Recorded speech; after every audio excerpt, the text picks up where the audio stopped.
हुण नमाज पढ़ने का तरीका है, ए देखो, ए कन्ना दे बराबर लो है या इन्हां मोढियां दे बराबर, ए नमाज है। सारे शेखूपुरे दे मौलवी कट्ठे कर लो, ओए कदे दे कट्ठे करो, ओए मैं सारे कट्ठे करके अल्लाह दी कसमें लत थल्ले दी लगा छड़ा है। ये हुण जरा गौर करियो, तुसी समझते हो ना खंजर उठेगा ना तलवार, इनसे ये बाजू मेरे आजमाए हुए हैं।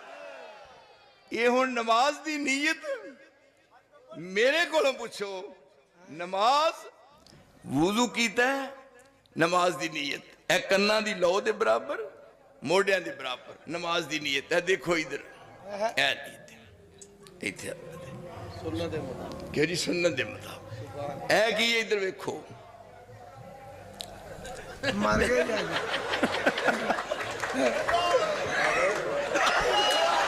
नारे तकबीर।